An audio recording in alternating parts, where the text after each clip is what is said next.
que realizan unos pocos individuos excéntricos. En homenaje a esa vida, a esa vitalidad, la comunidad debe aceptar ciertos riesgos, debe admitir una porción de herejía. Debe vivir peligrosamente si es que quiere vivir.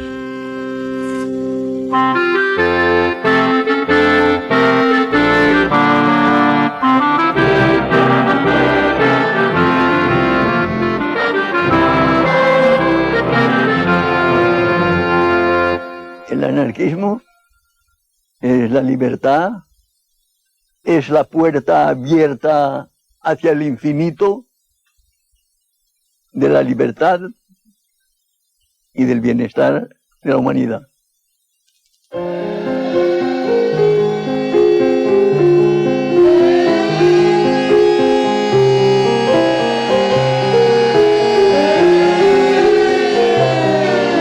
Me desperté con las sirenas de las fábricas y era como si toda Barcelona latiese con un solo corazón. Algo que solo se vive quizá una vez en un siglo. Y si algo puedo decir, que eso marcó mi vida y vivo con esa emoción siempre. La verdadera revolución se inicia el 19 de julio y la inicia el pueblo espontáneamente, defendiéndose contra el ejército. Y es la primera vez y la única vez que el pueblo acaba con el ejército, lo rinde. Hemos podido con el ejército. Este es el grito fantástico de García Oliver el día 20. Hemos podido lo que no se ha podido nunca. Fue una cosa de gran ilusión, de pensar yo de que se había hecho ya la revolución social, no solo en España, yo creo que creí que habíamos triunfado en el mundo entero. Fue espontáneo. El pueblo se encontró dueño de su destino y ejerció su fuerza y llevó a cabo las esperanzas que durante años y años había siempre soñado. Y eso es algo que una oportunidad se acepta, se lleva a cabo y se acabó. La libertad y el universo, mi Dios. Mi patria es la libertad, mi bandera la razón, mi camino la verdad. Así es como pienso yo.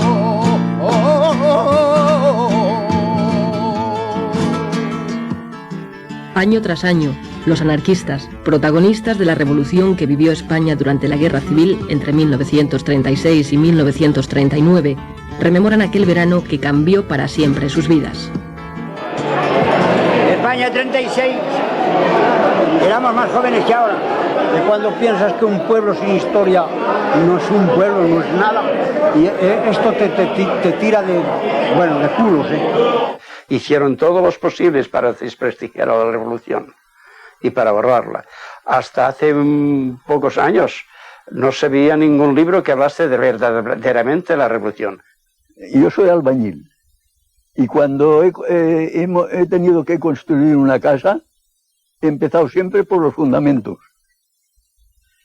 Y tanto las películas como todos los actos de la vida tienen un principio, y es en el principio, en los fundamentos donde hay que empezar. Y eso hay que saber por qué nosotros nos defendimos contra el fascismo, por qué vencimos al fascismo y qué eran las ideas que nosotros preconizábamos y que el pueblo se sintió identificado con ellas.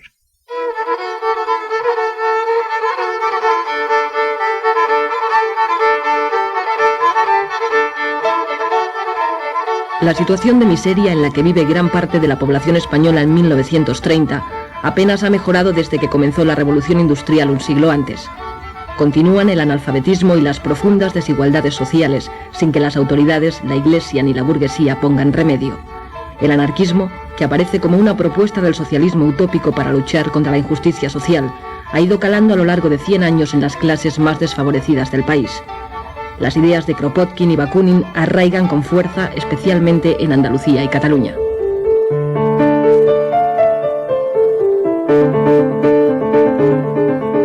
En 1840 nace en Barcelona la primera sociedad obrera, y 30 años más tarde, la Organización de los Trabajadores Españoles es ya un ejemplo para el resto de Europa.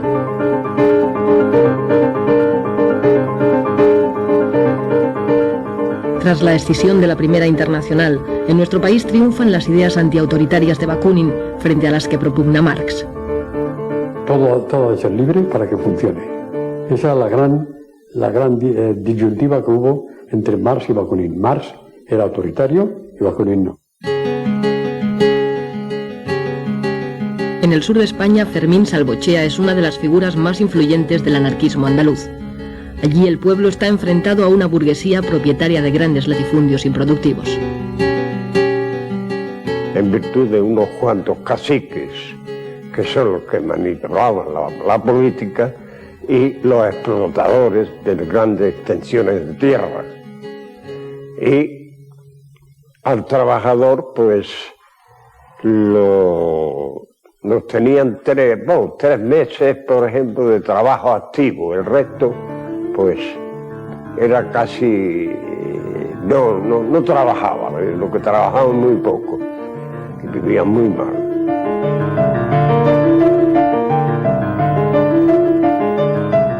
En Jerez, 4.000 campesinos toman la ciudad al grito de «Viva la anarquía», asaltando los comercios en busca de comida. Para acabar con los grupos ácratas cada vez más influyentes en Andalucía, el gobierno inventa una trama llamada la Mano Negra, ejecutando y encarcelando a personas sospechosas de pertenecer a un supuesto grupo en realidad inexistente. Uno de los procesados es Sánchez Rosa, autor de la Gramática, la Aritmética y el Abogado del Obrero, libros que ponen en manos del trabajador los medios para defenderse en las luchas sociales. El enfrentamiento entre patronos y obreros deriva en sangrientos atentados cometidos por anarquistas que actúan de forma individual. Barcelona es conocida en Europa como la Rosa de Fuego, y el castillo de Montjuïc se populariza como escenario de fusilamientos y cárcel política. Numerosos militantes de las sociedades obreras son procesados.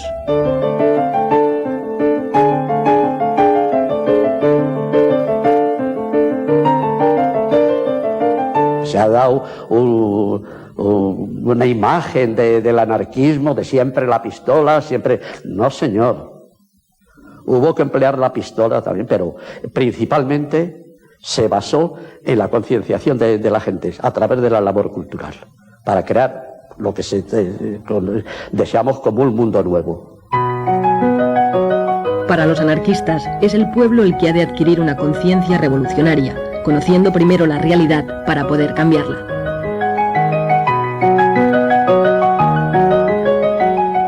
El autodidactismo se explica de esa manera, por afán de saber, pero sin tener medios. Entonces, por eso se explica que haya tanta revista, tanto folleto en el movimiento libertario español. En todos los pueblos había una revista, o se hacía un folleto, o se hacía un boletín. Es el prodigio que no se explica casi nadie. Soledad Gustavo y Joan Montseny, de sobrenombre Federico Urales, son los creadores a finales del siglo XIX de Tierra y Libertad y la Revista Blanca, que llegará a tener 12.000 ejemplares de tirada. La obra de Proudhon, divulgada por Pi Margall, presidente de la Primera República, introduce en nuestro país el concepto de federalismo, principio que adoptarán en el futuro las organizaciones anarquistas españolas. Anselmo Lorenzo, con el proletariado militante, propone ideas revolucionarias para la emancipación de la clase trabajadora en una futura sociedad basada en la libertad, la solidaridad y la ausencia de todo autoritarismo.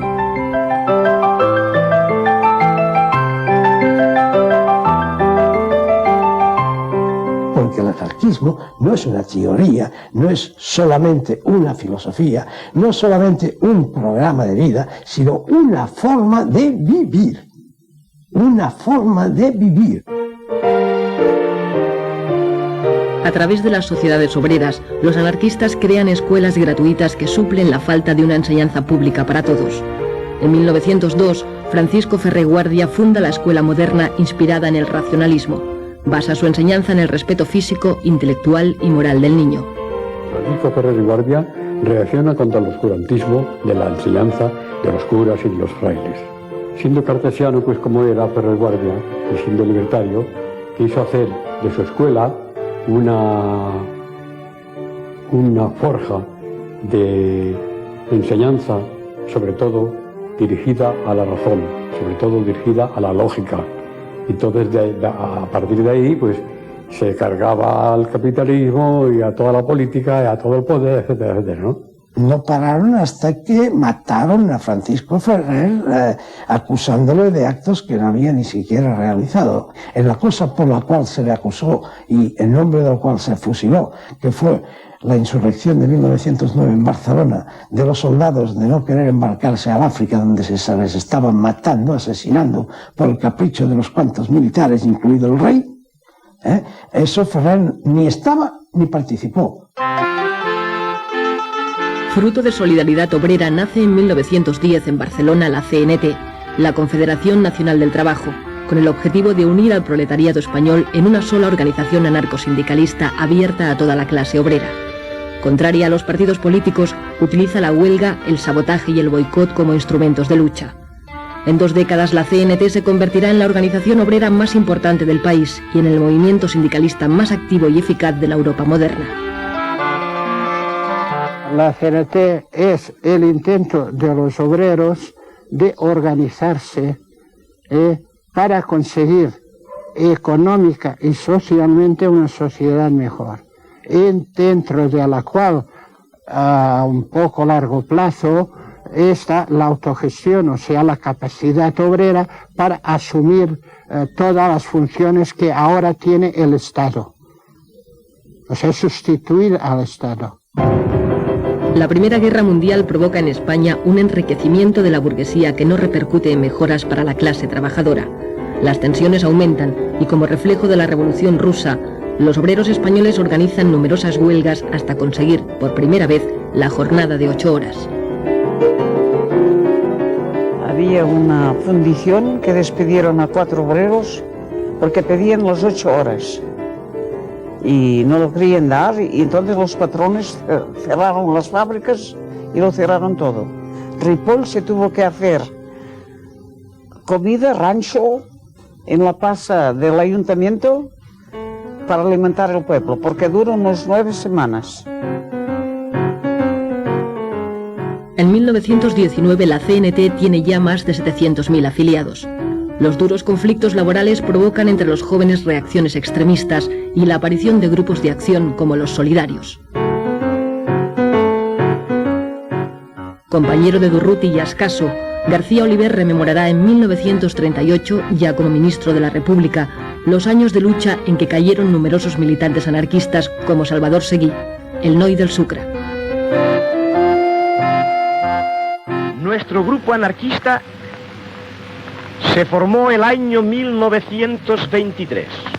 Dueños casi de la ciudad eran las bandas de pistoleros del Sindicato Libre que patrocinaba la patronal.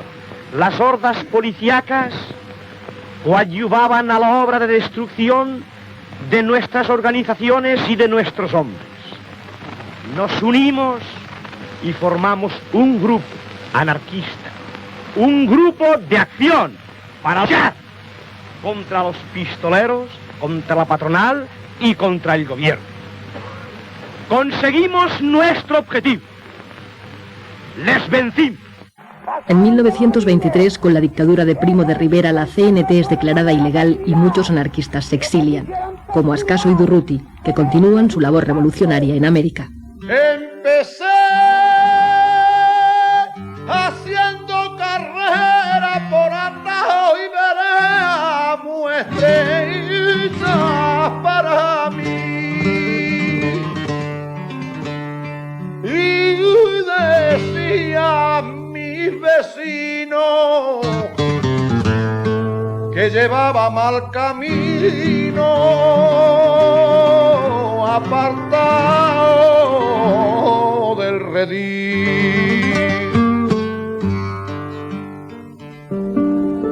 En 1927, en una playa de Valencia, se funda la FAI, la Federación Anarquista Ibérica, que nace con la pretensión de mantener puras las ideas anarquistas dentro de la CNT mediante la formación de pequeños grupos de personas afines, próximas en ideas. Para pertenecer a la FAI, por ejemplo, sin ser retranscrita, se tenía que no haber hecho el servicio militar, no haberse casado por la iglesia, llevar sus hijos, el que podía, porque a la escuela racionalista se pagaba, no tener vicios ostensibles. Todo eso era imprescindible. Entonces había una selección natural que hacía una organización muy fuerte, pero sin sectarismo, por coacción moral. Bueno, mis padres, ya te digo, que fue una temporada secretario de la FAI, siempre tuvo cargos, era un hombre, mi padre era un hombre de acción, entonces era muy radical, mi madre también, y entonces pues, y tenía mucha influencia porque era un hombre eran muy humanos, eran muy cultos, tanto mi padre como mi madre, y siempre se rodearon de gente más o menos afín. Y el hombre anarquista procuraba llevar una vida digna, ser un ejemplo. Durante la dictadura, los anarquistas continúan su actividad de manera clandestina. Es el tiempo también de las grandes emigraciones en busca de mejores condiciones de vida. Y mi padre, debido a la crisis de trabajo en la compañía Peñarroya, pues un día decidió marchar a Barcelona. Pero nosotros nos quedamos allá en espera que el hombre ganase algún dinerillo y pudiéramos coger los billetes correspondientes. Tardó un año en lograr ese dinero. El caso es que encontró a un compadre en Barcelona y le dijo: hombre, puedes venir a trabajar al metro. Y además, la vivienda, yo tengo una barraca en la calle Valencia, entre Rocafort y Entenza. Y en esa barraca, pues vivíamos la familia, el compadre, que eran 5, y nosotros 5, 10 personas en unos metros cuadrados. Pertenecía a la CNT, mi padre ya. Si ahí en el metro lo llamaron, con lo que te he dicho anteriormente, para decirle que quedaba en la calle, porque un obrero había cometido una falta profesional, y ese obrero era murciano. Y entonces despidieron a 80 murcianos que había. Pero el hecho fue de que todos respondían ya a una acción puramente orgánica CNT, y por eso los echaron. Sabíamos que existía un mundo que no era nuestro, puesto que era el que detenía a nuestros padres, el que nos dejaba sin trabajo, es decir, el mundo capitalista de una burguesía, sabíamos que existía, puesto que éramos víctimas de ello, ¿no? Pero nosotros estábamos educados con un entusiasmo que esperábamos que eso fuera posible, que eso se acabara y que la sociedad fuera de una manera más justa, más igualitaria. Encontré gusto a la lectura, y después, cuando me iba hacia la barraca, pues como en invierno en particular, me paraba en las farolas de gas, o a leer un poco una hoja, o me paraba en un escaparate que había luz, y después salía corriendo, leía otra página y así. Pero trabajé de sombrerero hasta que llegó la República. Anduve gritando por las calles de Barcelona: ¡Visca la República! ¡Visca la República! Todo eso yo lo he hecho. El 14 de abril de 1931 se instaura democráticamente en España la Segunda República y el rey Alfonso XIII parte hacia el exilio.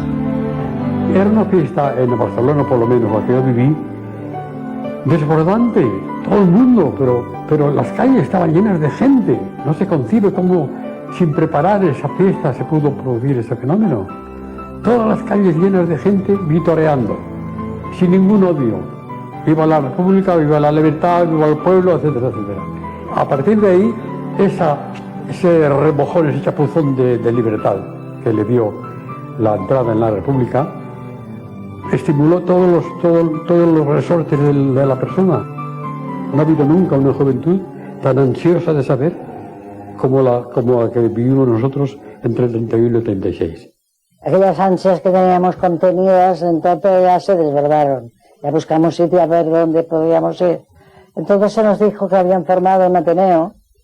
Allí había el cuadro escénico, había la sección de Esperanto, había cultura general, excursionismo, bueno, había de todo. Y cada noche teníamos un trabajo determinado. Es decir, que nos faltaban horas para todo. Allí se formaron las juventudes libertarias, había los grupos de la FAI. Cuando me llevaron al Ateneo Libertario del Clot, para mí fue un deslumbramiento, porque yo vi allí personas que pensaban igualito que yo. Todo el sindicato se convirtió en un centro de educación. Todo el sindicato era un Ateneo. Se hacía la revolución en España, en el mundo, en la tierra, en la luna, todo allí. No eran lugares para jugar las cartas y beber, sino para leer, para conversar, para discutir, debatir, escribir, lo que sea, ¿no? Sobre todo, y también había en los Ateneos se solían dar muchas veces representaciones teatrales, recitales, muchos recitales, eso es lo que más se hacía, recitales de poesía, casi siempre cayendo en lo social, ¿no? en lo de la denuncia.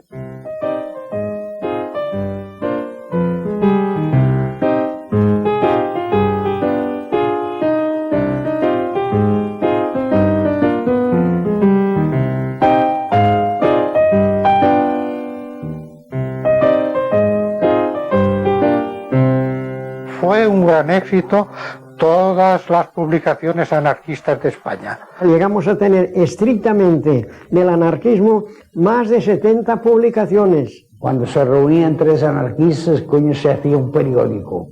Que si El Cantero, que si La Voz de la Tierra. Entonces se inauguraron las paradas en la Rambla, que no se había hecho, que fue un éxito, yo me acuerdo, un entusiasmo. No teníamos manos para vender.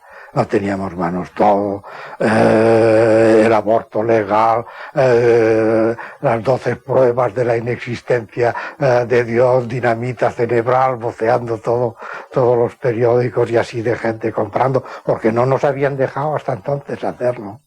Debía tener 10 años, toda Barcelona voceando Tierra y Libertad. Tierra y Libertad, órgano de la Federación Anarquista Ibérica. Pues eso, fue un núcleo de reunión formidable, donde sobre todo la de prensa, de la gente exponía así sus ideas, y fue un centro de conexión de mucha gente, Tierra y Libertad. Se estaba haciendo una revolución mental extraordinaria. Tierra y Libertad pasó de unos 4.000 ejemplares cuando la cogió mi padre a 20.000 en 1934 y 35. La novela ideal, creada por la familia Urales, padres de Federica Montseny, pretende divulgar las ideas éticas del anarquismo mediante una escritura fácil. La novela ideal hacía una gran labor en la juventud, ¿sabes? Había temas muy interesantes y religiosos también, sobre todo porque la religión en la época en España y ha tenido siempre mucho dominio, pues también se buscaban temas en ese sentido, para combatir la religión. Fundada en Alcoy en 1923, Generación Consciente inicia a sus lectores en la sexualidad y la salud. Años más tarde, con el nombre de Estudios, alcanzará los 70.000 ejemplares de tirada. Y esa revista, habían muchas veces artículos que hablaban de estas cosas. Y claro, eso pues a mí pues, me iba llenando, ¿no? A mí me iba... Cuando hay algo que decir, cuando hay algo que decir, no se puede uno callar, porque callaré morir. No se puede uno callar, porque callaré morir.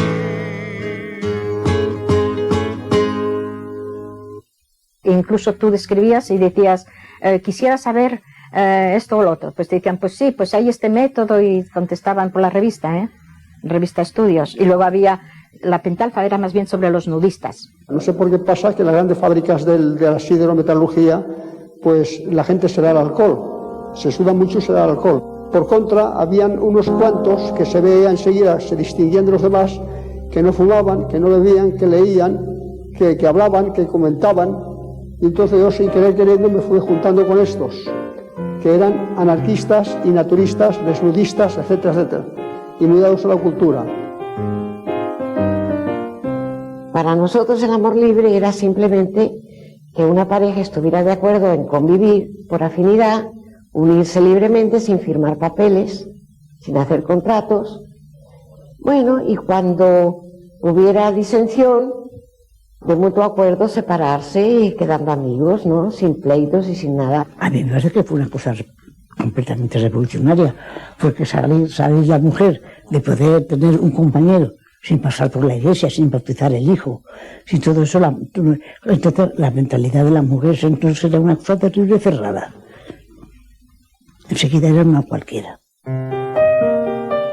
Los anarquistas quieren cambiar la sociedad tradicional por medio de una intensa labor cultural e ideológica, y para ello crean nuevas organizaciones que tratan de propagar la idea entre los jóvenes.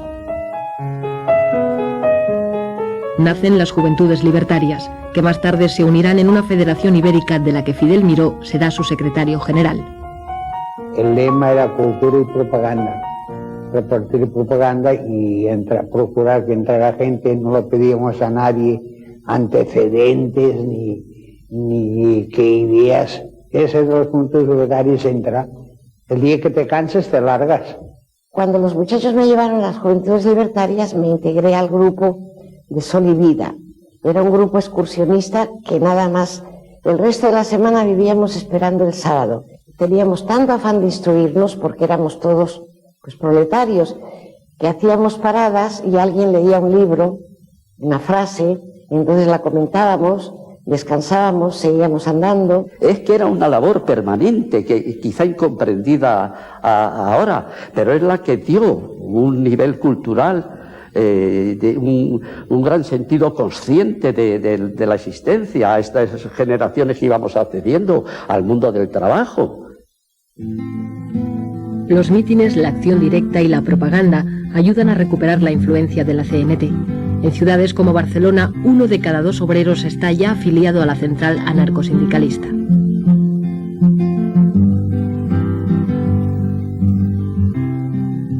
Yo hacía muchas horas. Lo mismo hacía 10 que hacía 12 que hacía 20, lo que el patrón me ordenaba. Y un día me presenté al secretario de la CNT y así de una forma tan ingenua le digo, ¿yo puedo pertenecer a la CNT? Y me dice, pues claro, tú eres un trabajador. Y el hombre me hizo muchas reflexiones y una de las cosas que siempre retuve mucho, me dijo que fuese honrado y que cumpliera que en el trabajo. Y que tenía derecho a hacer las 8 horas. Fui secretario de la Federación Local y Comarcal y los que no tenían miedo, pues, que venían a la organización y sentían cierta confianza en nosotros, porque éramos los que dábamos un poco la cara. Los problemas más duros de los campesinos y de los pueblos los han resuelto los grupos ácratas que había en todos los pueblecitos. Y teníamos pues un fervor en el hogar, en la fábrica, en el sindicato, en la calle, en La Plata, y claro. Y en Borriana pues se hizo un mitin que fue el del pueblo, fue la Montseny y fui yo. Y claro, y allí pues hablamos todos. Yo hablé antes que la Montseny, ¿no? Y hablé, y ella pues cuando terminé yo y esto, dice, tú vales mucho para el campesino. Eso dijo. Y todo ello me acuerdo. Lo más chocante es que allí estaba la plaza llena y hablaban y nadie aplaudía. Un silencio. La gente no aplaudía. Pero pensaba en lo que decían. Escuchaba. Solo de cuando en cuando se oye la voz. ¡Viva la CNT! Y encuentras un eco rotundo. ¡Viva la CNT! O ¡viva el comunismo libertario! Y eso inflamaba, se hacía sentir. Vivías intensamente aquellos momentos sin aplaudir, sin esa retórica comunista que aprietan las palmas, palmas y palmas. Era más serenidad, era más conciencia.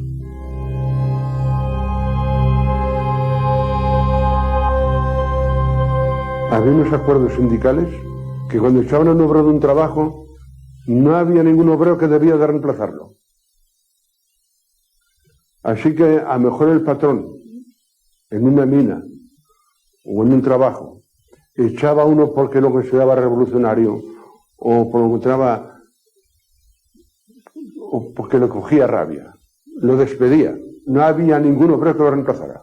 Es decir, que todo está atado a través de un espíritu de solidaridad, que es lo más importante que existe en la organización nuestra. Bueno, los vecinos eran como una gran familia. Allí, pues, en aquellos tiempos no había seguro de paro, ni seguro de enfermedad, ni nada. Cuando alguien caía enfermo, un vecino que hubiese tenido algunos ahorros, lo primero que hacía era ponerlos encima de la mesa y allí los dejaba, sin que hubiese ningún papel ni un apretón de manos. Cuando vuelvas a trabajar y cuando puedas me los devuelves. Y lo afectado, cuando empezaba a trabajar, peseta por peseta, poco a poco devolvía. Era una cuestión de principio y de moralidad. Es decir, que había el hecho de la familia universal, porque era verdad, en las casas baratas todos éramos una familia. Había un sistema de turnos que se recogían los que trabajaban, los hijos de los que no trabajaban. De niño no me gustaban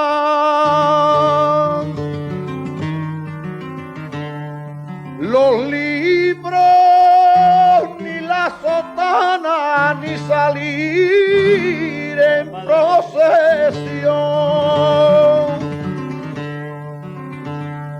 Era tan desobediente como el viento de poniente, revoltoso y juguetón.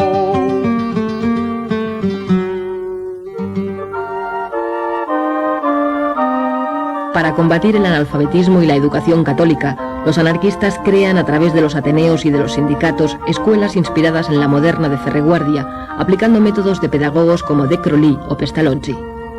En la Escuela Natura del Clot se enseñaba todo lo que se podía de ciencias de toda clase.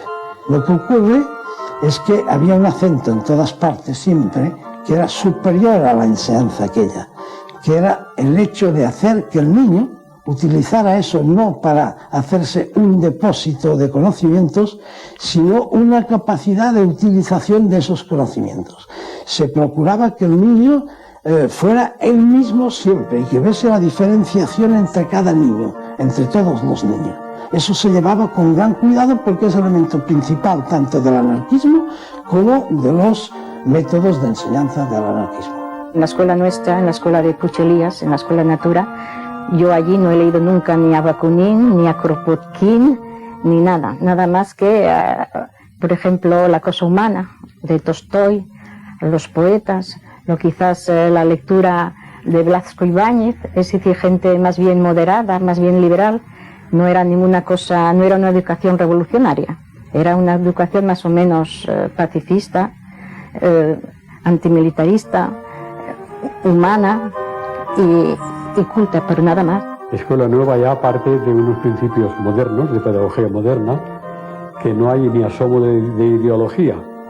Hay en verdad la idea de la libertad por encima de todo y en la base de todo. La emancipación de los trabajadores ha de ser obra de los trabajadores mismos. Si no, no habrá esa emancipación.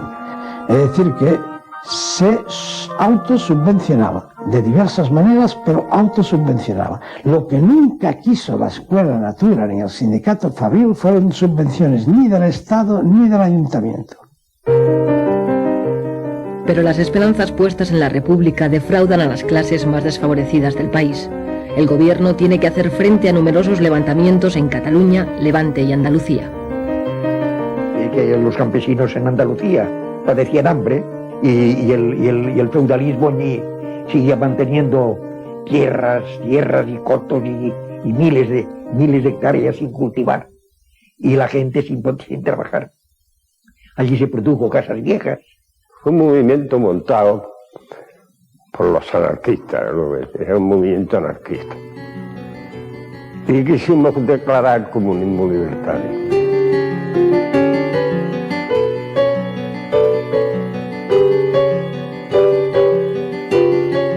A la familia de Casas Viejas, los asesinaron y además quemaron la casa. Y ese es un pueblo campesino de la provincia de Cádiz.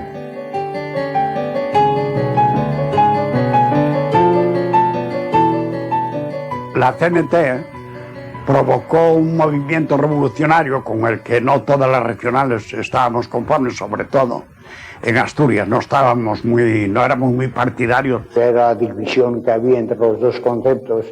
Uno es de la revolución permanente y a plazo fijo, ¿no? Y los otros, la tendencia más moderada era de que había que hacer cultura, preparar al pueblo y esperar el momento propicio que se pudiera ensayar la revolución con posibilidades de éxito.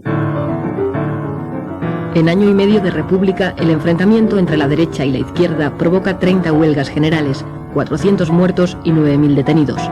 Se suspenden 157 periódicos de izquierdas y 4 de derechas. Se frena la reforma agraria y el desarrollo de las escuelas públicas. Tras algún conato de sublevación militar, la derecha gana las elecciones. Y luego salió victorioso porque nosotros, el 90%, no fue a votar porque queríamos darle un castigo a la República. Porque no fue a votar, porque estaba más con ellos que con nosotros.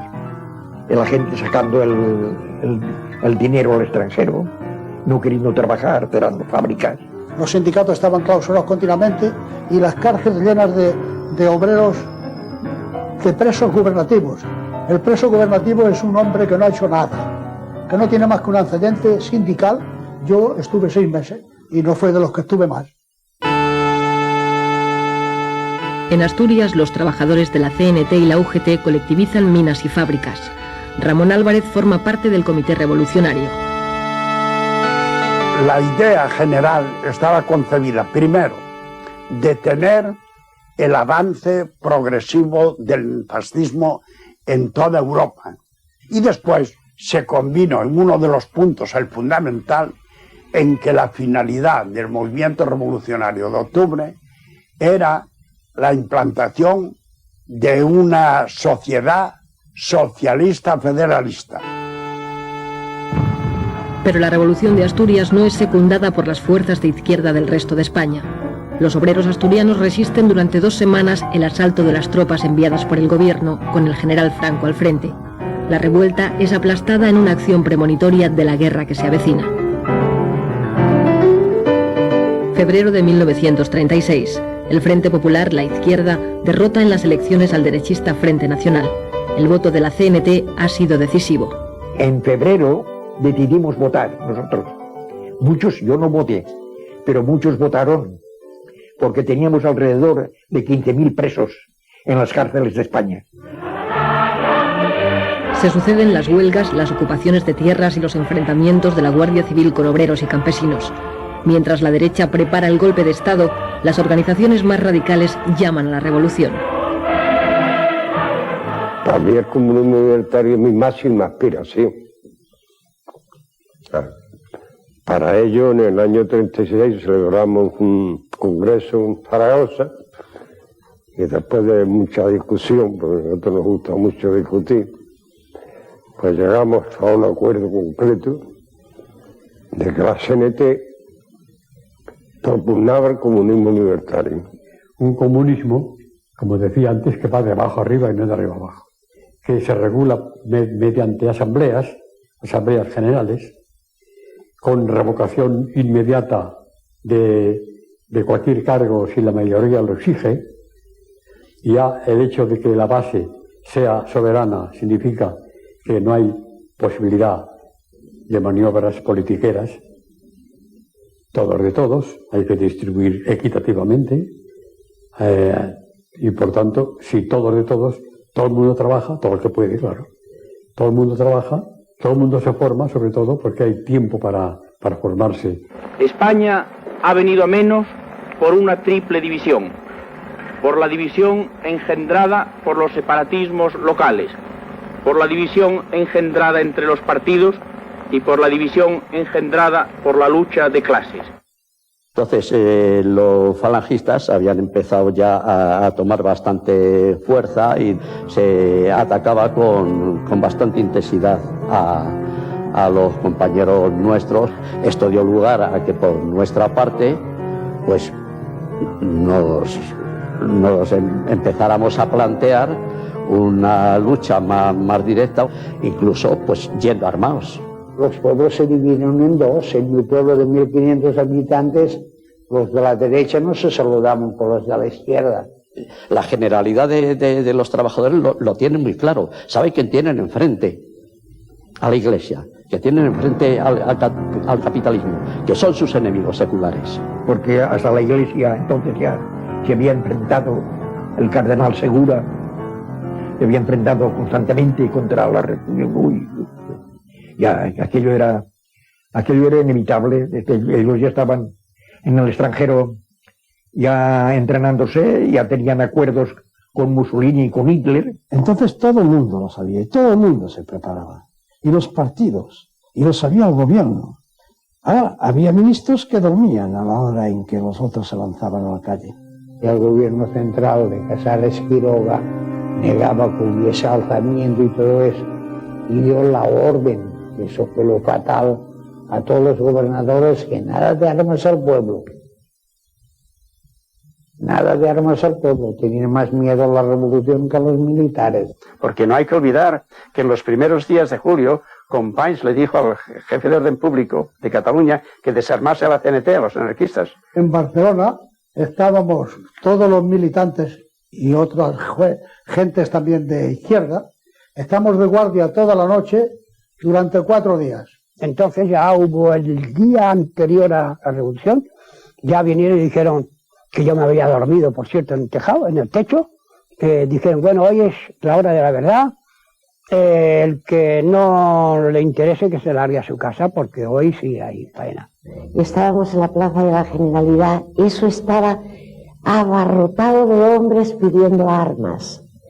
Y salía Companys y decía que esperábamos. A gastarme, o a que he venido a este mundo, como no sea para gastarme, como no soy sordo mudo, no tengo el por qué callarme ante la ley del embudo.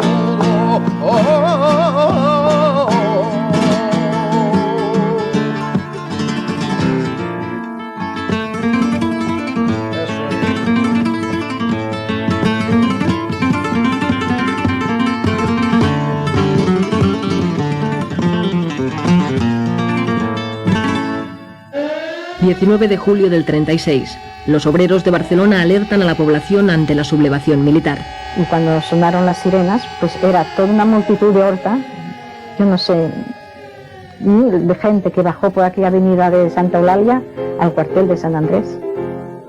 Díaz Sandino bombardeó, tiró un par de bombas en el cuartel, se abrieron los portones y todo aquel gentío se lanzó a coger las armas. Ya se hacía de día, y entonces bajamos y al llegar a la carretera de Sants ya vemos un coche que decía CNT FAI, lo paramos, entonces, oye, ¿qué pasa? Bueno, pues es en la Plaza Cataluña donde está el asunto. Pero al llegar a la altura de la Plaza de Toros, por detrás ya viene una compañía con el fusil en posición de tiro y los oficiales con la pistola en la mano. Y entonces salimos por las bocacalles a tirotearles. Entonces se armó, claro, un poco el desorden entre las tropas. Lo viví con esa emoción de inconsciencia, pero con una gran emoción. Es decir, que ver aquello, de ver todo aquel pueblo armado, todos aquellos coches que claxonaban CNT, CNT, CNT FAI, ver todos aquellos coches con las banderas al viento, ver todo aquel movimiento con esa de generosidad, de lucha, ver además una cosa que me impactó mucho, ver los soldados, ver los guardias de asalto al lado nuestro. Se nos echa en cara que nos apoderamos de 40.000 fusiles, no sé cuántos cañones, no sé cuántos caballos, porque estábamos allí, es que no había otro, porque hasta los guardias de asalto, que hay fotografías parapetados detrás de un caballo, venían con nosotros, no iban con su unidad, venían con nosotros, Pero en fin, como se pudo, como no había tanta gente, parece mentira, como salieron de todas las casas, a millares, la gente, pues se asustaron, los militares se asustaron y se rindieron. Es decir, muy a pesar del gobierno y de todo, el pueblo de Barcelona, guiado por la CNT, derrotó al ejército aquí. Barcelona hizo el cambio y Barcelona impulsó a Madrid que tomase el cárcel de la montaña.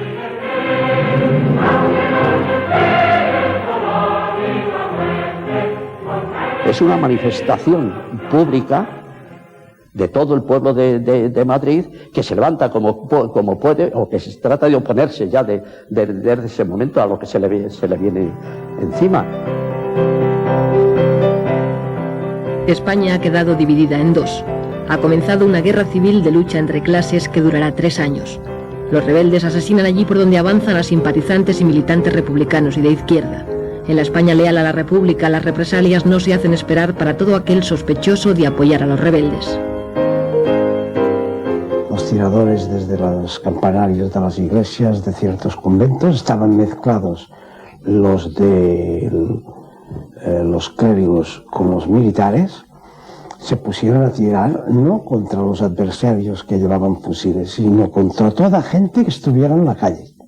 De ahí viene luego la respuesta de la gente quemando los lugares desde los cuales se le había tirado al pueblo desarmado. En esa contienda perdimos mucho personal, perdimos personajes de valor. En el asalto a Tarazanas murió Francisco Escaso al ir a saltar a ponerse más a resguardo contra un tirador de una ventana. Eso era muy frecuente entre nosotros, sobre todo porque estos hombres en la barricada, al mismo tiempo que escribían, como mi padre, en la barricada eran los primeros.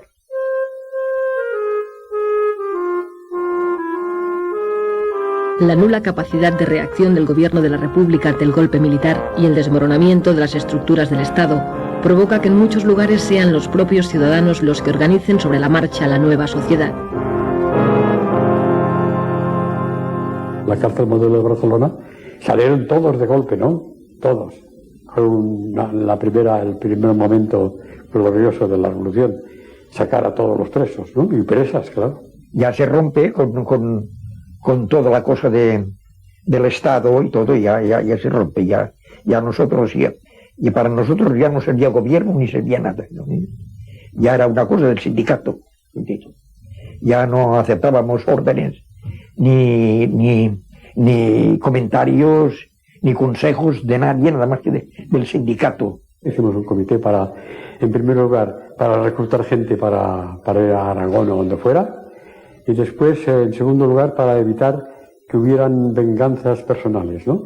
El 19 de julio, automáticamente hubo un cambio de sociedad, porque la mayor parte de capitalistas habían marchado, y otros abandonaron, se huyeron, y los obreros se tuvieron que hacer cargo de la administración de los trabajos. Entonces se nombró por la noche CNT y UGT, hubo una asamblea en la Casa del Pueblo, casino, que pusimos como un casino que iban los ricos, y como que habían desaparecido, pues hubo una reunión allí, y se nombraron los comités de fábrica, consejos de empresa, cada trabajo, el suyo para que continuara, y quedamos que emplearíamos todos los parados que habían, unos pocos a cada fábrica, y así lo hicimos. Y así que es que de parados no había. Los ricos decían que sobraban 500 obreros y los obreros decían que sobraban 5. Y cuando esos 5 desaparecieron, hubo trabajo para todo el mundo. La cosecha no estaba recogida y urgía recoger la cosecha, trillar, hacer todo esto y que se empezara a funcionar. El pueblo de Membrilla un cierto día se acostó pobre y amaneció rico. Amaneció rico porque comió todo el pan que quiso, cuando antes no hacía más que pasar hambre. Espontáneamente el pueblo pone en práctica las ideas libertarias acariciadas a lo largo de todo un siglo, sobrepasando las expectativas de las propias organizaciones. Barcelona se convierte en la avanzadilla de la revolución.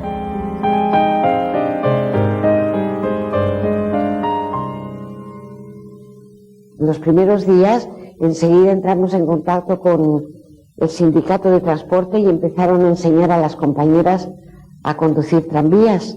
Y tú tenías a compañeras conduciendo tranvías. Habían compañeros que empezaron a marchar al frente, que querían marchar. Yo me dediqué a recoger libros con un camión para crear una biblioteca, que teníamos una ansia loca de crear una biblioteca popular en el barrio. En la entrada queríamos hacer unos carteles así que dijera, y unas vitrinas, biblioteca popular, pueblo, estudia y supérate, entrada libre. En Cataluña los anarquistas son ahora la fuerza mayoritaria y el poder que tenía la Generalitat pasa a manos del Comité de Milicias Antifascistas, un nuevo organismo nacido de la revolución. Los consejeros de la Generalitat abandonaron sus respectivos despachos. La Generalitat se quedó con el solo hombre de Companys en la jefatura de policía y la calle nuestra. Companys, ¿sabes?, pide a la CNT que le mande una comisión para tener una entrevista. Y les dijo, os lo debemos todos, vosotros habéis terminado con este alzamiento, os habíamos juzgado mal. Desde hoy yo no sirvo ya para nada, yo no soy presidente.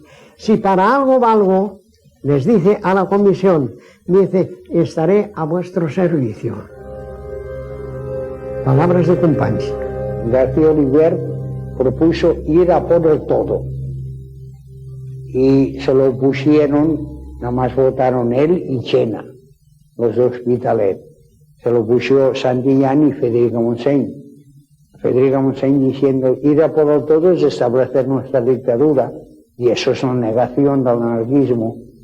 Y Santillán dijo, si vamos a por el todo y establecemos el anarquismo, nos aislamos en España y nos aislamos en el mundo. Todo el mundo no nos va a dar nadie ni ayuda, ni armas, ni nada. Y por eso la FETA no fue a todas ni quiso el poder que le regalaba, no solo regalaba a Companys, ya lo tenía. Y entonces colaboramos juntamente con los demás fuerzas del país con un organismo que se llamó Comité de Milicias Antifascistas. Y entonces la Generalitat dejó de funcionar como tal. Y todo el poder recayó en este comité.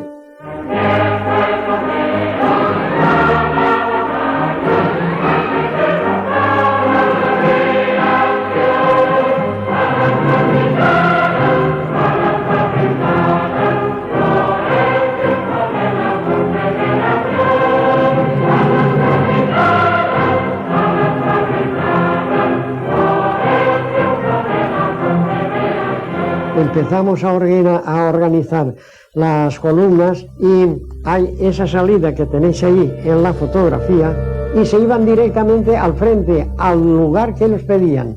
Y la mayoría que pedía lugar era Condorruti, Condorruti, Condorruti.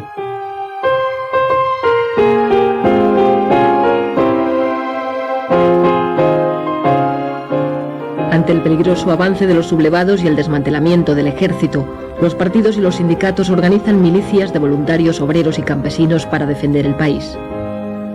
La columna no lo saben muchos, se sugirió con el propósito de que todos los concurrentes fueran del movimiento libertario. La columna de hierro estaba organizada por grupos de 10. Y 10 grupos formaba la cinturia. El jefe de grupo era uno que se nombraba desde esto, decían, pues tú jefe de grupo. Y luego de los 10 grupos que forman la cinturia, se nombraba un delegado de cinturia. Por amistad y por confianza, por la personalidad del compañero, pues se le daba la responsabilidad de mando. Allí siempre ha habido un mando, pero un mando en condiciones, no nada de eso, se decía, bueno, pues ahí y se ordenaba y se cumplía. Yo salí de Arcolea y de allí, andando, fuimos hasta Madrid. Y al llegar a Madrid nos llevaron al cuartel, allí estaban los hombres y las mujeres. Fuimos allá para y se preparó el batallón Ascaso y yo me fui en él.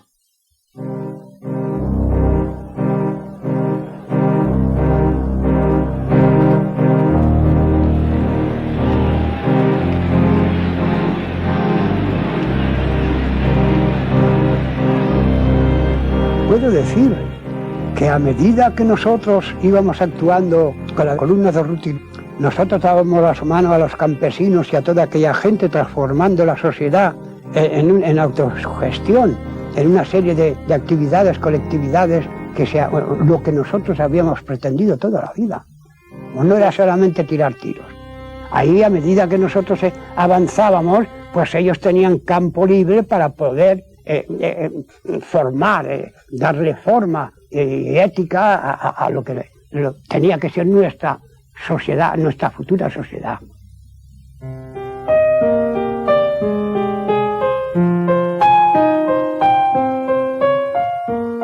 Los cambios se suceden vertiginosos en zonas de Castilla, Extremadura, Andalucía, Asturias y sobre todo en Levante, Cataluña y Aragón. Yo era muy alcahuete. Y en cuanto veía que había algo de barullo o algo, pues allí me metía. Y me metí en una plaza de la Constitución que estaba repleta de calandinos. Todo Calanda estaba allí. Y desde el balcón, este comité revolucionario dice, a partir de ahora, aquí se proclama el comunismo libertario. Y fue una multitud entera en la plaza de la Constitución que aplaudió la frase. ¿Y en qué se compone el comunismo libertario? Queda abolido el dinero. Se va a expropiar a todo propietario, izquierdista o de derechas.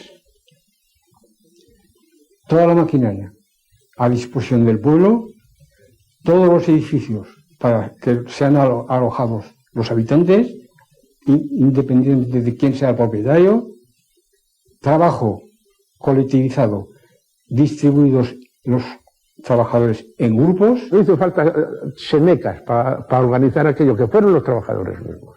Porque ahí se constituyó primero pues el comité del sindicato, que era el principal, que duda cabe. Y luego comité de defensa, comité de agricultura, comité de alimentación, comité de peluqueros. Pues los mismos trabajadores designaban a los delegados que bien más capacitados para que cumplieran la función de llevar la marcha, de distribuir el trabajo, de distribuir todo. El desprecio tradicional de los anarquistas por el dinero provoca un cambio radical en las relaciones económicas. Se crean monedas locales, vales, y en muchos lugares se llega a la total abolición del dinero. Allí desapareció el dinero. O sea, se hizo el montón que se llamaba de Cropoquín. Allí los alimentos se adquirían por vales y por las cartillas de racionamiento que se hicieron. En ese caso, cuando se trata de la toma del montón, pues naturalmente se tiene que tener aquella capacidad y aquella manera de pensar, de que por qué razón vas a coger tú hoy 2 kilos de carne si con uno tienes bastante y mañana puedes ir a buscar otro fresco. O un par de zapatos. Allí se estaba exento de luz, de agua, de escuela, de todo. Allí no había que pagar nada. Y no había egoísmo de nada. Nada, ni el egoísmo no existía. ¿Cómo puede existir si no hay dinero? Cuando no hay dinero no puede haber egoísmo. Hoy lo dices y no lo comprende la gente, pero que no, que se asumió bien. El haber hecho la colectividad, como crear la colectividad, la inmensa mayoría del pueblo lo encontró muy bien, y esto que no eran sindicalistas ni eran anarquistas, todos. El que quiso ser individualista continuó siendo individualista, pero fueron muy pocos. Y el que, como mis padres, aquí, a 30 metros de aquí, por ejemplo, que eran individualistas, tenían que responder para tener el derecho que la cartilla les daba, tenían que responder con productos, no había dinero. En aquel año mis padres elevaron 4 cerdos para la matanza. Vino un compañero, por cierto que allí disgusté un poco a mi madre por lo que hice, vino un compañero, yo ya sabía que iban a venir, decide el compañero de que la familia tenía bastante con un cerdo y le requisaron los 3, con los cuales se pagaba el resto de necesidades de todo el año. Trabajábamos a gusto. Y la otra, pues que hay menos gastos en colectivistas que individuales. Porque ahora supongamos, si hay 100 individuos que trabajan en colectividad y 100 que no, los 100 que no necesitan 100 tractores, y los otros necesitan más 10. Destituidas las antiguas autoridades locales, son ahora los trabajadores organizados en la CNT y en menor medida en la UGT los que controlan la administración, poniendo poco a poco en marcha toda la vida pública. El Comité Revolucionario me asignó el cargo de delegado de abastos. Delegado de abastos, pues creo que eso ya se comprende.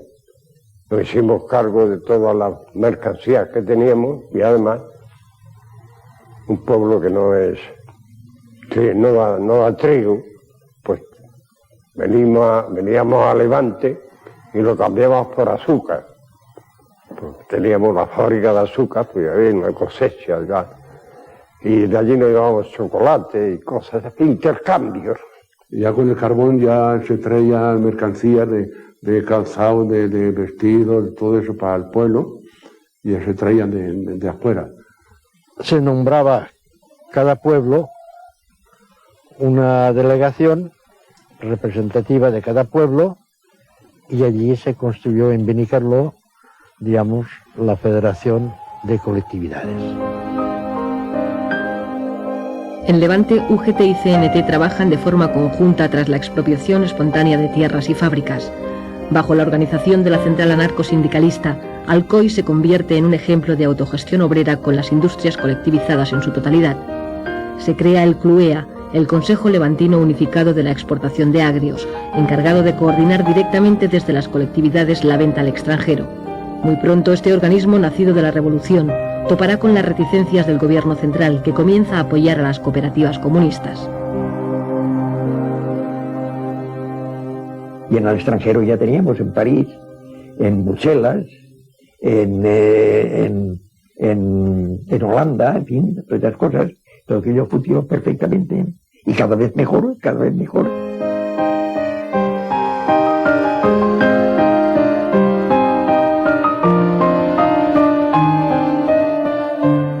En Asturias, la CNT y la FAI forman parte del Consejo de Asturias y León, del que Ramón Álvarez es consejero de Pesca. Los obreros eran los administradores de las industrias. Nosotros seguimos sin hacer colectividades de una manera anunciada, pues de una manera soterrada. Caspe es la sede del Consejo de Aragón, el primer organismo de gobierno anarquista de la Revolución Española. 8 consejeros coordinan la labor de las colectividades de la región.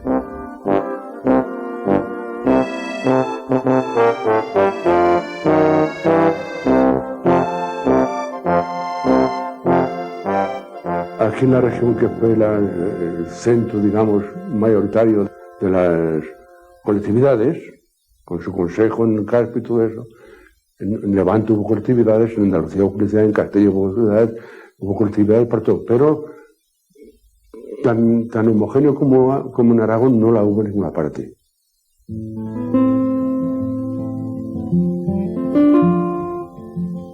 La revolución social que vive la España rural consigue el apoyo mayoritario de los campesinos. Son 3 millones de españoles viviendo bajo los principios del comunismo libertario.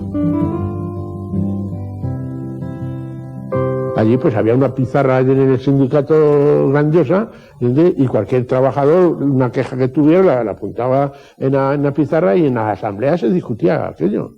El exponer una cosa era ponerlo, digamos, en armonía de los demás si aceptaban aquella proposición. Si se acordaba bien, si no se acordaba, pues otra cosa, ¿verdad? Pero siempre desde la base. No nos regiamos porque no mandase el comité regional una cosa. Porque claro, cada pueblo tiene su cultura.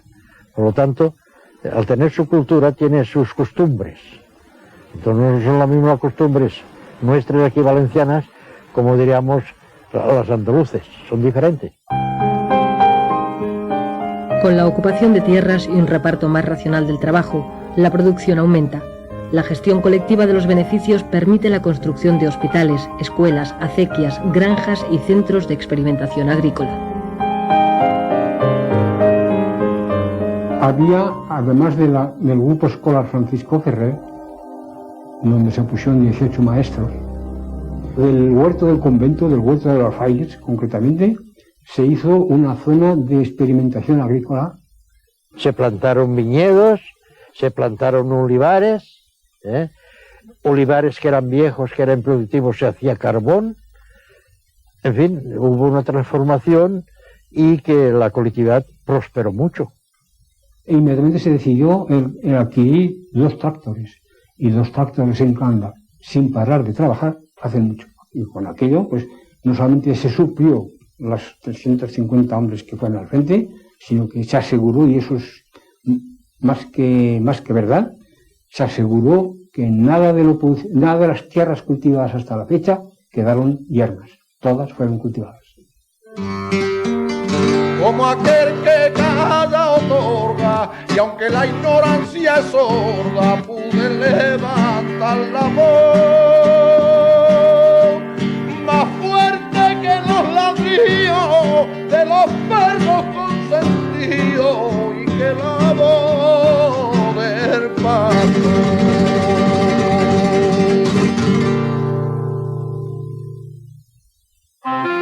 La revolución que vive España no pasa desapercibida al visitante. George Orwell, que ha venido a luchar como voluntario en una columna del POUM, describe sus impresiones al llegar a Barcelona. Era la primera vez que me encontraba en una ciudad en la que mandaba la clase obrera. Los anarquistas ejercían virtualmente el control de Cataluña y la revolución se encontraba en plena marcha. Las actitudes de tipo servil habían desaparecido. Nadie decía señor o don y ni siquiera usted. Todo el mundo se trataba de compañero y de tú, y decía salud en lugar de buenos días.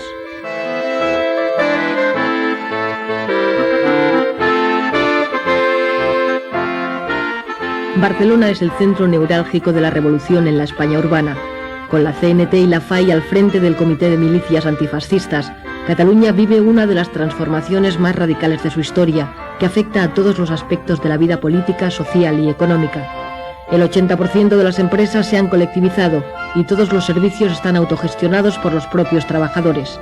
Estos cambios serán legalizados por la Generalitat en octubre de 1936.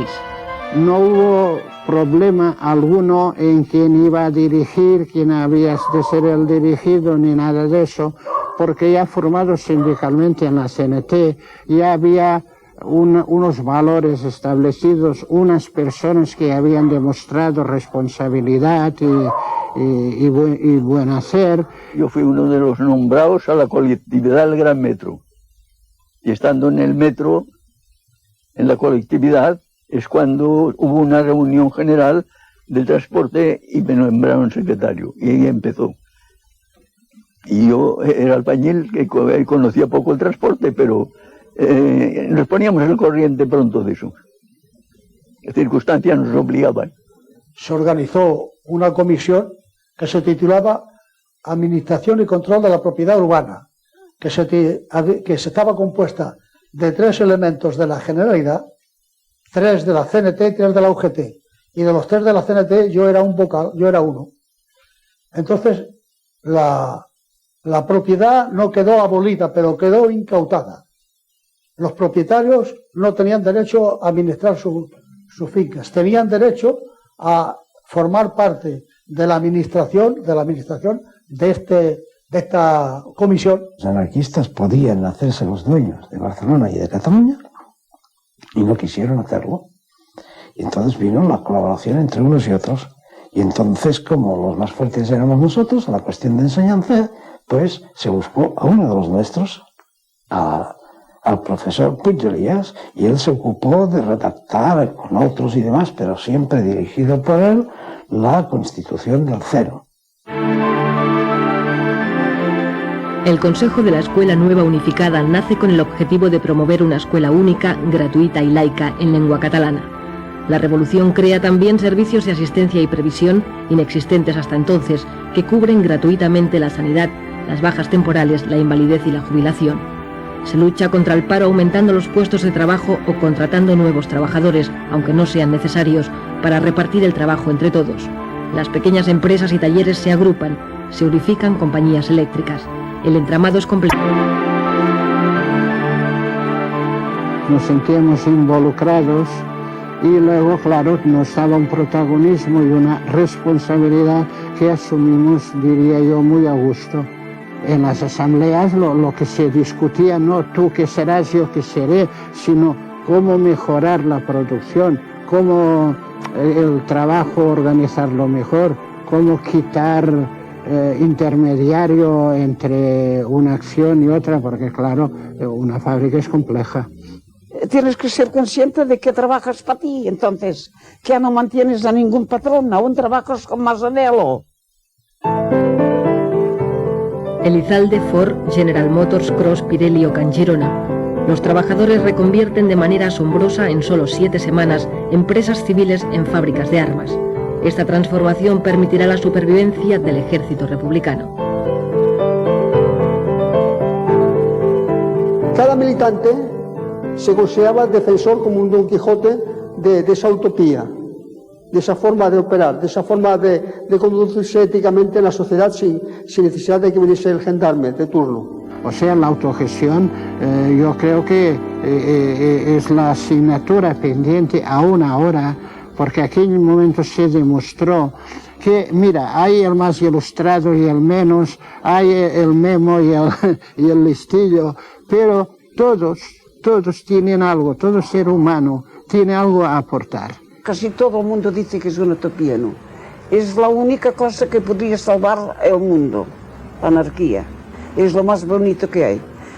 Cada cual, trabajar todo el mundo, ni amos ni patrones. Y cada cual hacer lo que tiene en su cabeza. Es que todo el mundo tiene algo adentro. Poco a poco, la realidad de la guerra obliga a los anarquistas a colaborar en las tareas de gobierno. Cuando cesó el Comité de Militares Antifascistas, que duró 2 meses, el periodo revolucionario en Cataluña duró 2 meses, de julio a septiembre. Hubo un nuevo gabinete, se nombraron consellers y la Generalitat la que vuelve otra vez a coger el poder con sus consejeros. 4 anarquistas entran también como ministros en el gobierno de la República. Entre ellos, Joan García Oliver y Federica Montseny, que se convierte, muy a pesar suyo, en la primera mujer que accede a un ministerio en Europa. Estaba ella en contra de esto y en contradicción con ella misma, y te aseguro que le costó. Y cuando yo veía que además luego los compañeros la criticaban, yo me ponía desesperada. En Cataluña, por ejemplo, las juventudes fueron los primeros que se rebelaron contra la actitud colaboracionista de la CNT. Y después que hasta cierto punto se creaba una burocracia que no era muy buena. Con la mayoría de hombres en el frente, son las mujeres las que ocupan los puestos de trabajo. Ellas tienen ahora la ocasión de hacer su propia revolución.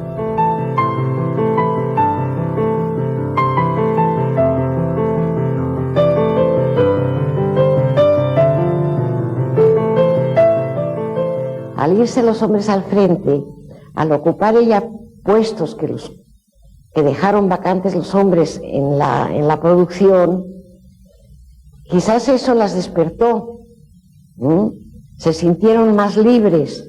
Las compañeras que conocía, la una estaba en una fábrica de alpargatas, ella era la que llevaba todo aquello, la otra en una fábrica de azúcar, cuando estos eran puestos que lo habían llevado hombres antes. Nosotros le dábamos la importancia que debíamos haberle dado a la mujer. En las asambleas de la CNT apenas veías 3 mujeres. La mujer en la casa. Los hombres se rían con todos los derechos y nosotros queríamos preparar a la mujer para que supiera usar sus derechos con respeto a sus hijos, a su casa, a su marido y a su propia vida. Mujeres Libres nace a partir de agrupaciones locales, convirtiéndose en una de las organizaciones feministas más importantes de la época. Suceso Portales en Guadalajara y Concha Liaño en Barcelona son 2 de sus principales impulsoras. Éramos distintos a los movimientos de liberación femenina burgueses, porque nos dábamos cuenta que ellas, por su preparación, luchaban por equipararse o en competitividad con los hombres para ocupar los cargos que ocupaban los hombres. Pero nosotras nos dirigíamos a la mujer proletaria, a la obrera, a la que no tenía instrucción, que salieran de ese servilismo, que salieran de esa sumisión, en el trabajo, en el hogar, que se consideraran personas adultas. Y ahí fue donde tuvimos que hacer mayor énfasis. Y en crear escuelas donde la mujer se capacitara, no solamente para leer y escribir. Me parece que yo no te podría decirlo, cientos y cientos de mujeres analfabetas que convertimos a que supieran leer y escribir. Así que cuando formábamos una agrupación, lo primero que se hacía era la escuela. A las mujeres las educábamos sexualmente con clases. Teníamos clases especiales y mujeres que las educaban y iban a los hospitales a hacer prácticas inclusive. Hicimos una serie de folletos a este respecto y con respecto a la relación de la mujer que enviamos al frente. Hicimos por lo menos miles y miles de folletos, folletitos pequeños. Los anarquistas promueven cambios sociales únicos en Europa. García Oliver, ministro de Justicia, Es el primero en dictar en España una ley que iguala los derechos del hombre y la mujer. Federica Montseny, ministra de Sanidad, promulga la ley del aborto, que solo llega a aprobarse en Cataluña.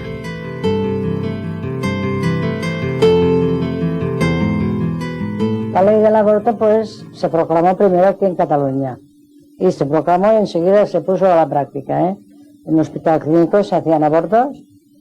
Parecía muy bien suprimir una maternidad que no era deseada. Les parecía lógico. Pero por parte de los médicos hubo un rechazo enorme. La maternidad consciente solo se puede adquirir a través de los conocimientos que te ocupas de conocerlas. Si estas mujeres no habían leído nunca nada y no sabían hacer nada, pues no podías pedirle una maternidad consciente, ni a los hombres tampoco mismo, ni siquiera a los hombres.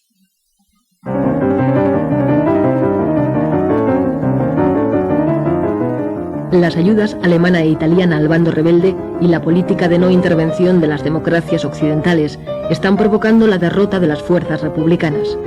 El ejército franquista está a las puertas de Madrid y hace falta un golpe de moral para levantar el ánimo de los madrileños, que ven como el propio gobierno de la República huye a Valencia.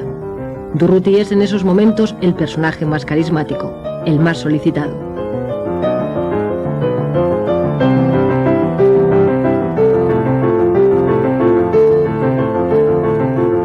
La figura de Durruti en aquellos momentos representaba la mayor atalaya de libertad. Fue una inyección de optimismo, de esperanza. En un territorio desconocido y mal pertrechada, la columna Durruti sufre enormes bajas. Su actuación resulta, sin embargo, decisiva para la defensa de Madrid. El 20 de noviembre nos retiraron del frente y nos dijeron que había muerto Durruti. Siempre fui esa abeja negra que supo esquivar las piedras que le tiraban nada.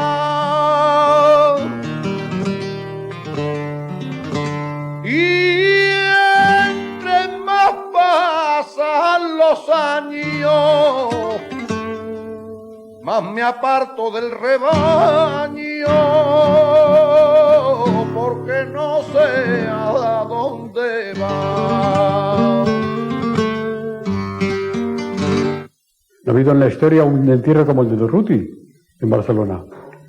No sé si contaron 1,5 millones, o qué sé, algo inenarrable. La República trata de reorganizar el ejército e impone la militarización obligatoria. El objetivo es ganar la guerra olvidando la revolución. Los anarquistas, sin embargo, mantienen su idea de derrotar al fascismo para crear una nueva sociedad. Dijeron que iban a militarizar la columna, que entonces pues no eran militar, éramos pues milicianos, y que la iban a militarizar. Y dijimos que no. Detestábamos la disciplina militar. Nosotros fuimos a la guerra por combatir al fascismo, pero no para hacernos militares. Todos los que hacíamos la guerra de nuestra generación éramos contrarios a la guerra y contrarios al militarismo, pero muy contrarios, pacifistas a carta cabal. En cuanto a eficacia de las cosas, yo no vi ninguna. Tan eficaz era 100 hombres llamándose centuria, como 100 hombres llamándose compañía. Yo creo que el error primero fue ponerse en el lugar del enemigo, hacerse ejército, y no guerra de guerrillas, que precisamente es nuestro honor histórico. Las guerrillas se dicen todo el mundo guerrillas por España. Y llegamos a la conclusión de que ya no era la revolución, sino que era la prolongación de la guerra. Y entonces, pues, para obtener armas y para poder vivir, tuvimos que aceptar la militarización.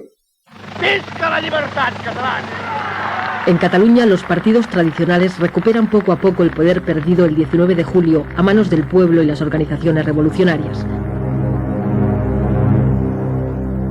En mayo de 1937, los partidos nacionalistas y el recién nacido PSUC, los comunistas, provocan unos sucesos que generarán una guerra civil dentro de la propia guerra. Numerosos anarquistas son eliminados, el POUM ilegalizado y Andreu Nin, su secretario general, asesinado.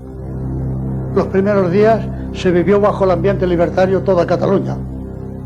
Fue después, con los reveses y las dificultades que iban saliendo, que las fuerzas que no eran simpatizantes fueron reaccionando, y ahí llegó los sucesos de mayo.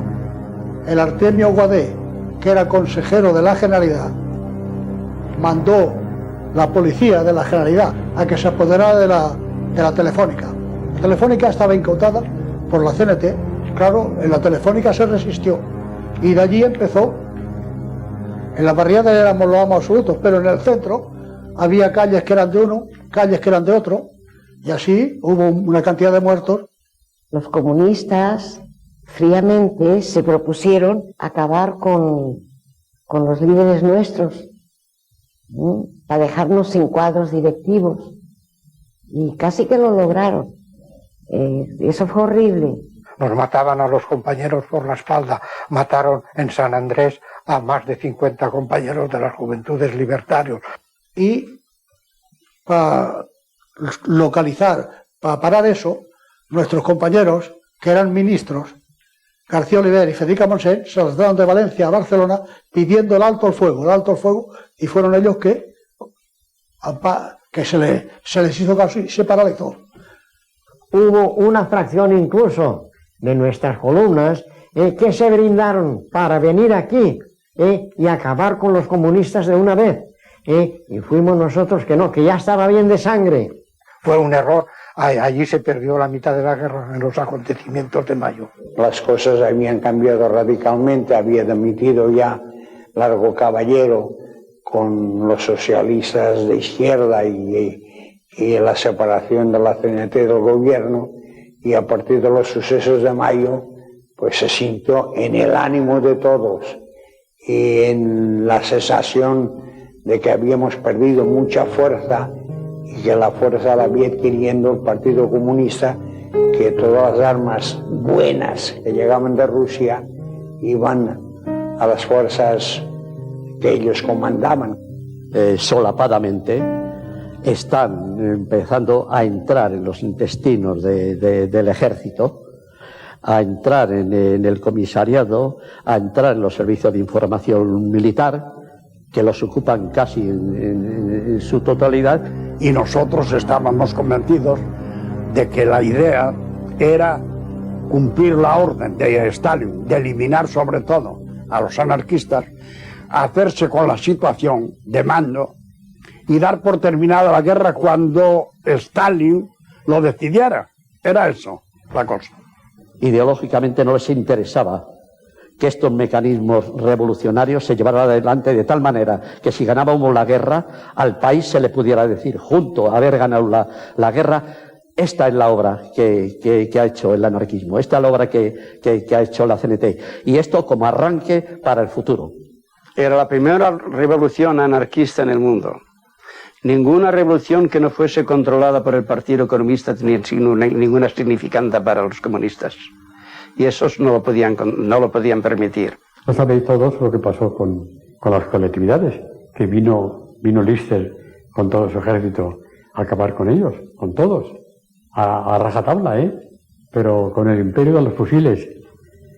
Esa es la gran paradoja, que los comunistas hayan ido a acabar, hayan sido los que acabaron con el comunismo más comunista.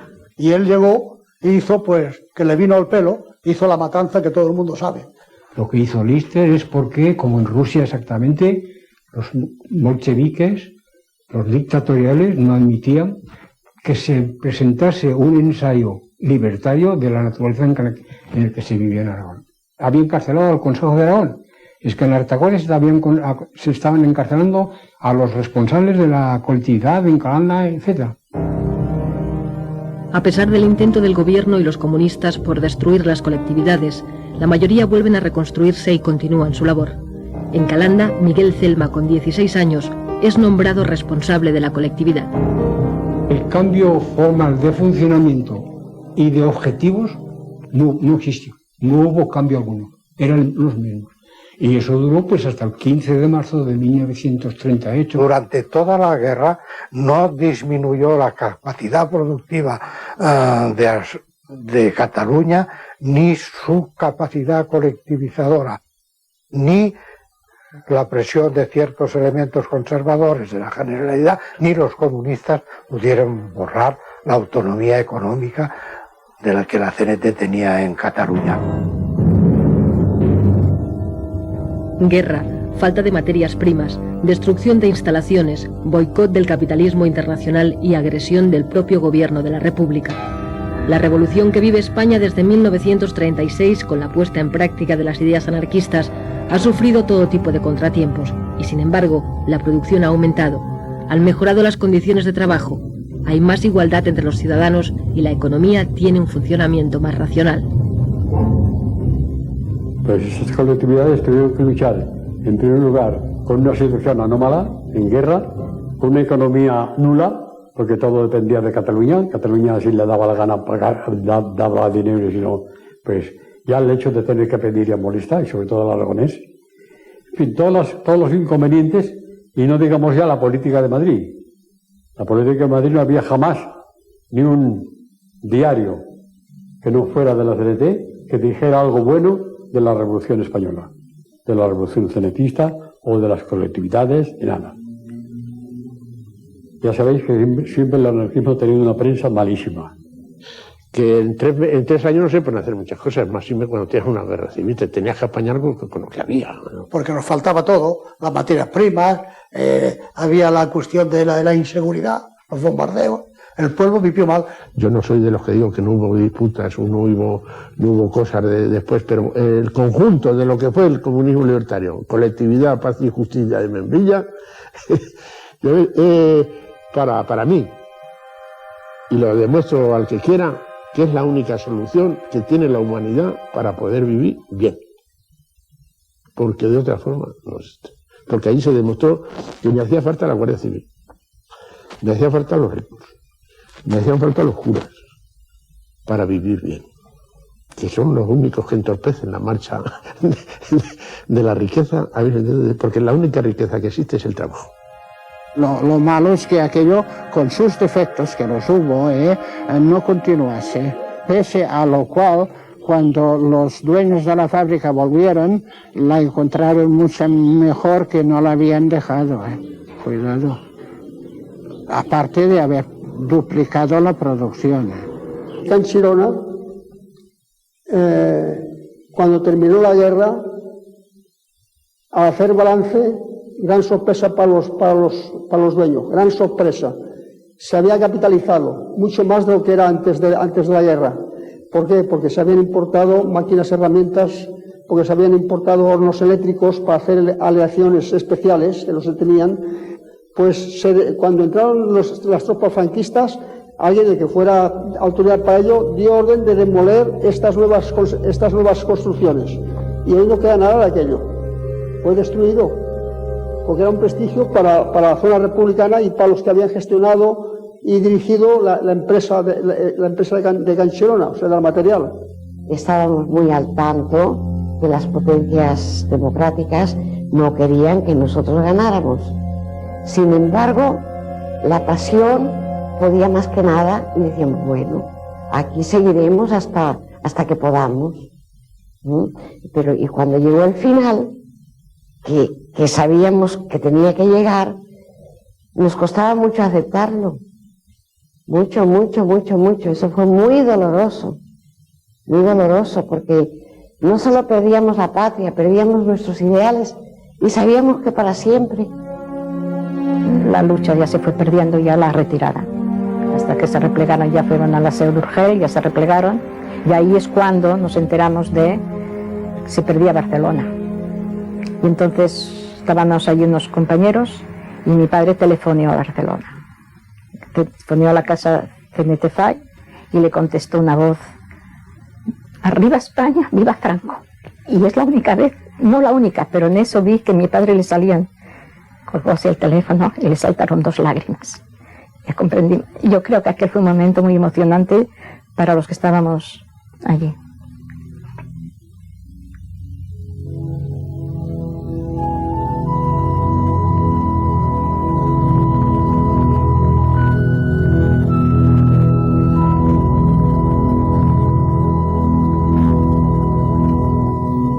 Se subieron los heridos con bonitas ambulancias y los rojos con amor a sus hermanos cuidaban. En lo alto de la cumbre se procedió a su descarga. ¡Ay, qué dolor tan profundo! ¡Ay, la herida que me mata! Otro, temblando de frío, decía a su camarada: ¡ay, hermano, que me muero! La nieve está muy helada.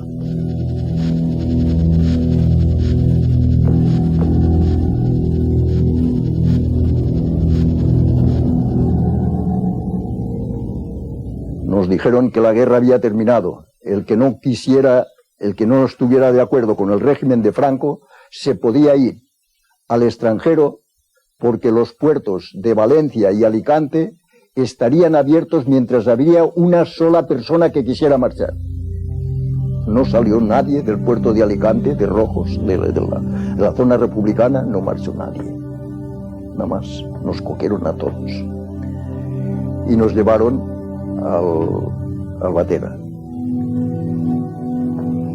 Campo de Albatera fue cruel, algo que el que no ha pasado por un sitio así no puede creerse las barbaridades que allí lleguemos a sufrir.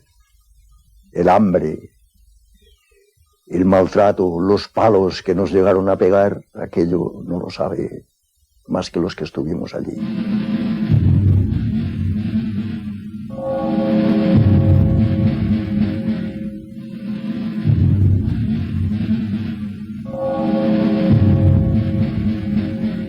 A veces yo me pregunto si valió la pena tanto dolor, tanto sacrificio, tanto sufrimiento, pero luego pienso, en realidad nosotros le dimos una lección al mundo. Por más que sea, pudimos dar un ejemplo de que es posible vivir sin gobierno, porque no había gobierno, y marchaban las colectividades, y marchaba todo funcionaba, de mutuo acuerdo. Para mí fue el tiempo que estuve yo este mes en la colectividad, los más felices de la vida, porque no tenía que preocuparme de nada. ¿Dinero para qué? Porque fueron los años más intensos de mi vida. Conocí la fraternidad, el desinterés, el espíritu de sacrificio y la solidaridad. Es decir, el sentirme hermanado con los que estaban luchando conmigo, que sentían las mismas ideas. Creo que es lo mejor, y que por ello hay que luchar, porque aunque no se llegue, ha de ser, si no una meta, una ilusión, una utopía, lo que sea, lo que puede ser como una poesía, ¿no? Le he cantado a casi todo lo que me ha dado que pensar. Le he cantado a casi todo y ahora le voy a cantar la que nunca existió,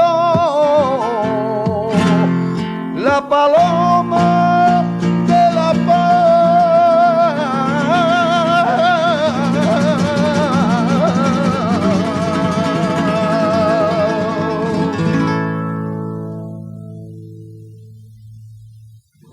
A los osados pertenece el futuro.